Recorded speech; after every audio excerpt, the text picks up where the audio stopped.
Selamat petang, salam sejahtera. Terima kasih karena bersama dengan saya di Nazilin Unity Channel. Saudara-saudara sekalian, akhirnya apa yang tidak dijangka terjadi. Cuba kantoikan pemimpin Pakatan Harapan, akhirnya kantoi sendiri dengan kata yang lebih pedih, pedas, meludah ke langit, kena muka sendiri. Hari ini dipetik daripada Harapan Daily, netizen kantoikan Wan Faisal pernah tunggang logo parti masa beri bantuan. Ketua Angkatan Bersatu Anak Muda Armada Wan Ahmad Faisal Wan Ahmad Kamal menjadi sasaran serangan selepas mendakwa beliau tidak pernah menunggang logo atau nama parti ketika memberikan sumbangan. Beliau dikritik selepas pengguna laman X bertanya tentang gambarnya yang pernah memberi sumbangan sambil tertera lambang Perikatan Nasional. Daripada gambar yang dikongsikan warganet, ternyata ahli parlimen Macang itu pernah menyerahkan sumbangan mokcek yang tertera lambang Jata Negara dan Perikatan Nasional. Ni pula macam mana YB, tanya pengguna X yang kemudian dibalas semula oleh Wan Ahmad Faisal. Aduhai, kalau sumber sumbangan itu betul daripada kerajaan, memanglah kena letak jatah negara seperti PMX bagi dan lain-lain, kata beliau. Gambar itu sumbangan peruntukan khas ICU yang ada dalam kapasiti saya ketika itu sebagai ahli Dewan Negara Timbalan Menteri. Saya tak tunggang dan klaim bersatu PN yang sumbang seperti jeleknya Menteri DAP buat ciapnya. Ciapan balas itu kemudiannya disindir warganet yang menganggap beliau mungkin tidak nampak bahawa mokcek diberikan sebenarnya tertera lambang PN di bahagian bawah. Cakap tak serupa bikin, kalau salah tetap salah, tapi masa kau buat tak rasa salah ke, kata mereka. Ada juga yang menulis, alamak, ni kira mengata dulang ke, kata mereka. Masalahnya sekarang, yang dipertikai logo parti diletak dalam tu. Jadi, yang YB bagi tu ada logo parti juga kan? Takkan benda simpel macam ini pun ke laut juga. Memang malanglah oleh mace YB gini, kata mereka. Sebelum ini, sejumlah peruntukan diberikan kepada beberapa buah sekolah termasuk sekolah jenis kebangsaan Cina di Perak.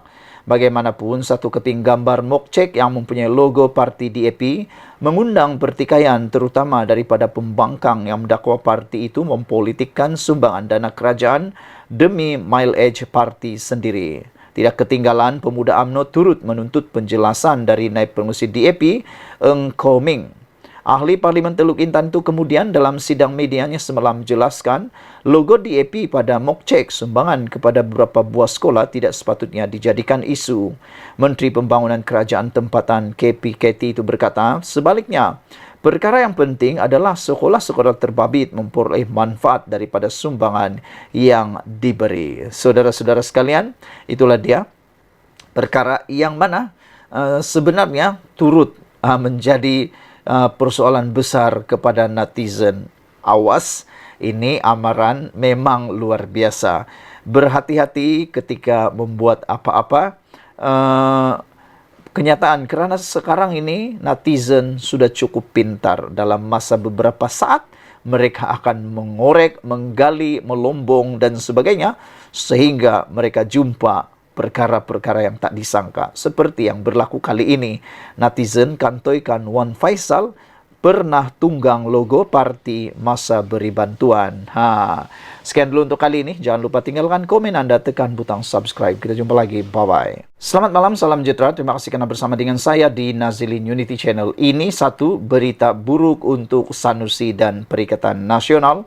Dipetik daripada mymetro.com. Saudara, sebelum kita teruskan ulasan kali ini, jangan lupa tinggalkan komen Anda, tekan butang subscribe. Sila komen untuk tajuk utama berita kali ini. Sama-sama kita ulas, sama-sama kita fikirkan, dan sama-sama kita cerna dari sudut yang positif ataupun dari sudut pandang Anda sendiri.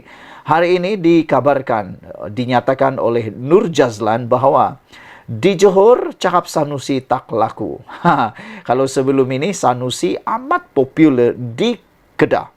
Datang saya Sanusi, orang akan suka kerana salah satu ciri Sanusi ketika berucap ialah beliau suka berlawak dan memang lawak. Saya beberapa kali menonton video beliau, memang lawak dan memang mencuit hati dengan dialek daripada Kedah, dengan cara pertuturan orang Kedah memang sudah sedia lawak, tambah lagi dengan peribadi beliau yang pandai melawak, memang lawaklah sekali.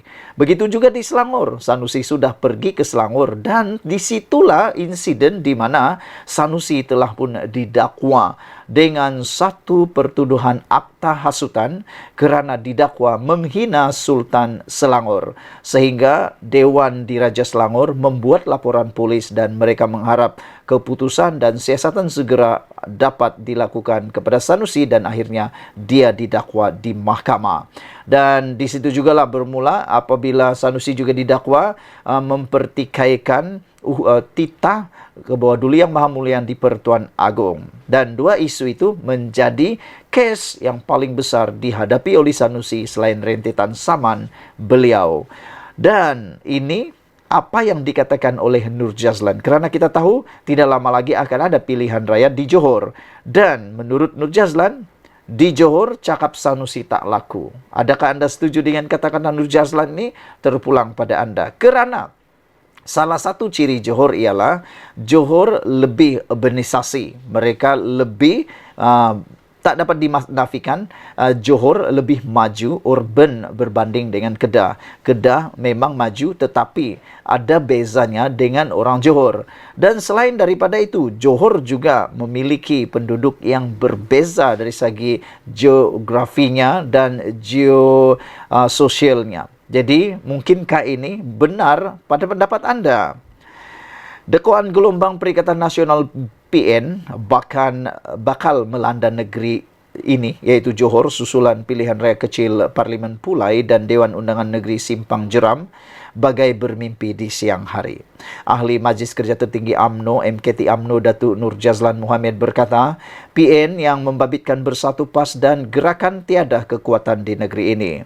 Katanya, kekuatan PN di Johor hanya berkisar di bahagian utara, iaitu di Pagoh, menerusi ahli parlimennya Tan Sri Muhyiddin Yassin dan Parlimen Mersing. Jangan keliru dengan PRN 6 negeri, terutamanya di bahagian utara negara dengan kawasan selatan. Itu hanya dakwaan PN. Kononnya ada gelombang di Johor sokong mereka. Di Johor, cakap Sanusi, Menteri Besar Kedah, Datuk Seri Muhammad Sanusi Maknor, tidak akan laku, kata beliau. Orang Johor ni sederhana dan tidak ekstrim dengan isu agama dan kaum yang dibawakan PN. Katanya pada sidang media selepas majlis pengenalan calon PH dan Parlimen Pulai bagi Parlimen Pulai dan DUN Dewan Undangan Negeri Simpang Jeram di sini hari ini. Hadir sama Presiden Amanah Datuk Seri Muhammad Sabu, 3 Naib Presiden Amanah Adli Zahari, Datuk Mahfuz Omar dan Datuk Seri Mujahid Yusof Rawa serta Pengerusi Amanah Johor Amilul Huda Hassan. Turut hadir Setiausaha DAP Johor Andrew Chen Kang Eng dan Timbalan Pengerusi PKR Jimmy Puah Wee She. Sabtu lalu, Naib Pengerusi Amanah Johor Suhaizat Kait diumum sebagai calon parti itu mewakili PH bagi PRK Parlimen Pulai 9 September ini. Selain itu, Timbalan Ketua Amanah Kawasan Bakri Nazri Abdul Rahman diumum sebagai calon kerusi Dewan Undangan Negeri DUN Simpang Jeram. Dalam pada itu, Nur Jazlan yang juga Timbalan Speaker Dewan Negara turut yakin undi majoriti gabungan PHBN pada PRK Pulai dan Simpang Jeram akan meningkat. Pada PRU 15 November lalu, saya dapat 31,726 undi, manakala Allahyarham Datuk Seri Salahuddin Ayub memperoleh 64,900 undi. Sementara calon PN ketika itu meraih 20,667 undi. Jika undi saya dicampur dengan undi Salahuddin, maka jumlahnya lebih 96,000 undi. Saya yakin undi kepada PHBN akan kekal. Oleh itu, faktanya, di mana datangnya sokongan untuk PN yang mendakwa akan menang jika 90% pengundi Melayu keluar mengundi, katanya. Nur Jazlan yang juga Ketua UMNO bahagian Pulai berkata, jentera UMNO akan digerakkan membantu kempen terutama di kawasan pengundi Melayu di Tampoi dan Kempas. UMNO bahagian Pulai mempunyai 18,000 ahli. Jentera UMNO akan bersama PH bergerak berkempen dan mendekati pengundi di Parlimen Pulai yang terdiri daripada 2 kawasan Dun Kemas dan Perling, katanya lagi. Sebelum kita berpisah, sila tinggalkan komen anda dan jangan lupa tekan butang subscribe untuk mendapatkan isu-isu terkini daripada channel ini, dan tekan butang subscribe itu percuma. Bye-bye. Selamat petang, salam sejahtera. Terima kasih kerana bersama dengan saya di Nazilin Unity Channel, dipetik dari negaramerdeka.com. Wanita ini berang, Sanusi ketuk kepala remaja wanita. Isu ini sudah berlalu beberapa hari tetapi masih panas diperbualkan oleh netizen di seluruh media sosial, Twitter, terutamanya di Twitter, di TikTok dan beberapa media yang lain. Mereka menyebut bahawa kewajaran perbuatan itu mungkin sesuai di tempat mereka, tetapi apabila ianya melibatkan pemimpin besar, ia akan tersebar ke seluruh Malaysia. Dan pastinya perbuatan itu bukan hanya dinilai di tempat mana budaya itu dilakukan, tetapi ianya akan tersebar. Lebih-lebih lagi, kata mereka, ianya melibatkan pemimpin besar dan bukan orang-orang biasa. Jadi mereka kata perlu menunjukkan teladan supaya yang menonton itu tidak akan menormalisasikan perbuatan seperti itu. Karena perbuatan itu bukan hanya dilihat, ditonton di kawasan tersebut. Jangan-jangan akan ditiru pula di tempat yang lain dan mula juga trending meniru perbuatan-perbuatan seperti itu. Dan mereka kata tak salah pun. Jadi dah mula trending sekarang ini. Ini menjadi kecoh apabila wanita ini berang Sanusi ketuk kepala remaja wanita. Kecoh di laman media apabila Menteri Besar Kedah, Datuk Seri Muhammad Sanusi Maknor, bertindak memukul kepala seorang wanita ketika mengadakan lawatan di sebuah kampung dekat Kampung Budi, Pokok Sena, Kedah pada Sabtu lalu. Perbuatan itu menerima kecaman segelintir pihak yang menganggap ia sebagai kesalahan besar dan tidak menghormati kaum wanita.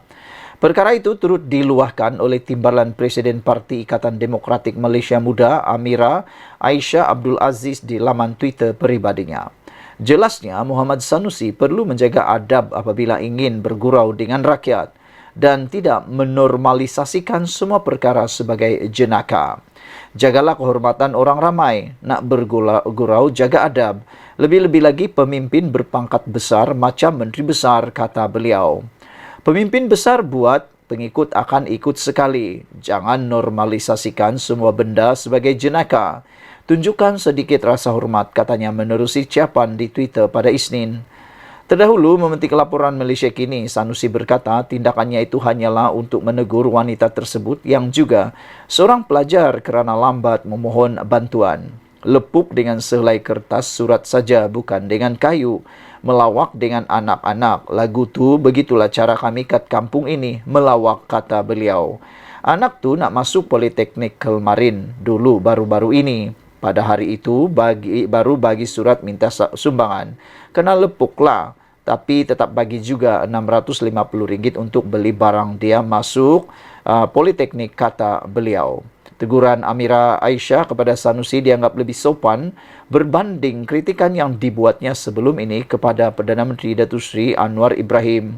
Untuk rekod, pada Jun lalu, Amira Aisyah menggesa Anwar memohon maaf secara terbuka atas tindakannya meminta nombor telefon seorang pelajar perempuan berusia 18 tahun dalam sebuah program di Universiti Sains Islam Malaysia USIM.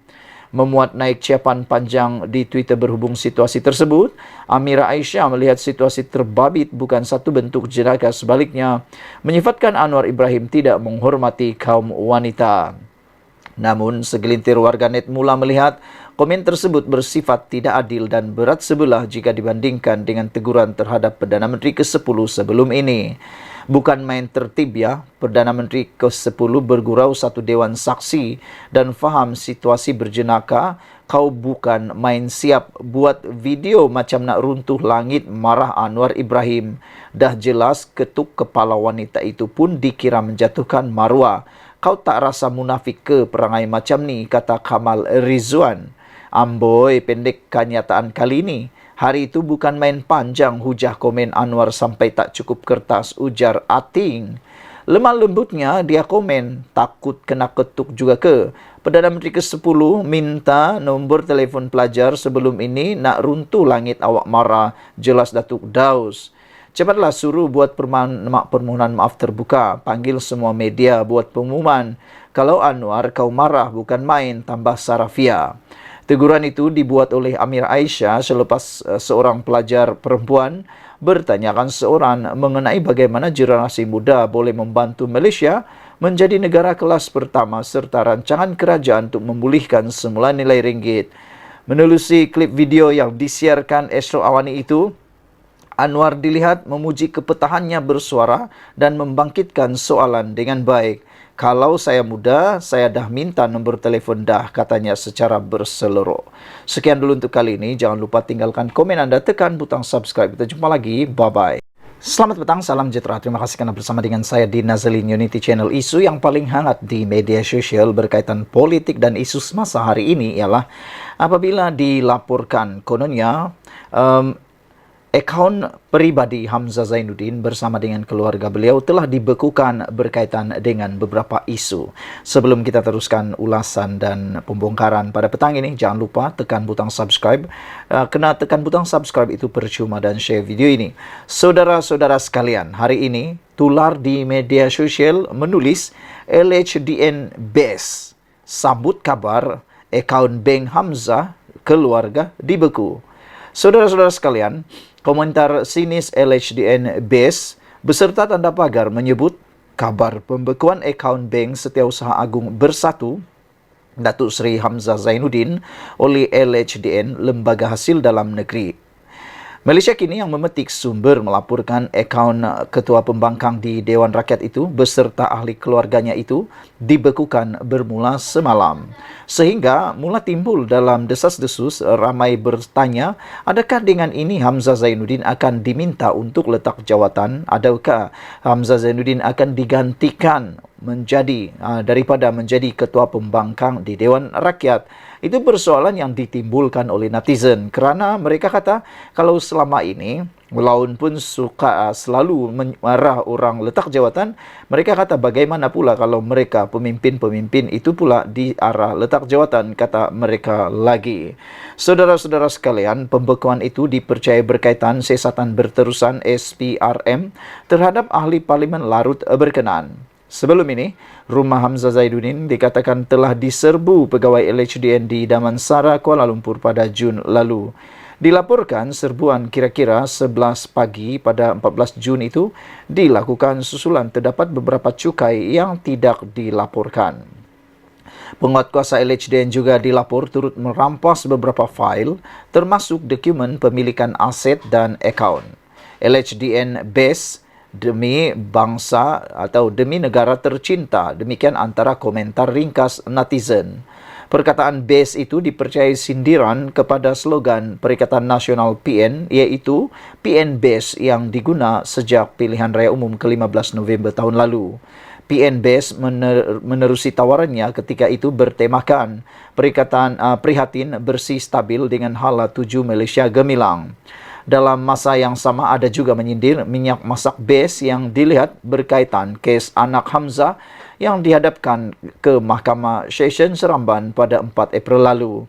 Muhammad Faizal Hamzah, 39 tahun, didakwa atas 9 pertuduhan mengemukakan dokumen palsu dan memiliki barangan kawalan minyak masak melebihi had dibenarkan tahun lalu. Faisal didakwa bersama Azizul Abdul Halim, 55 tahun, kedua-duanya pengarah rimba Merpati Sdn Berhad, iaitu pemegang lesen minyak masak borong. Mereka didakwa memberikan maklumat palsu dengan mengeluarkan invoice palsu mengenai penjualan minyak itu kepada syarikat peruncit tempatan Pasar Segar Din Maju yang menyalahi Seksyen 8 dalam kurungan 4 Akta Kawalan Bekalan 1961.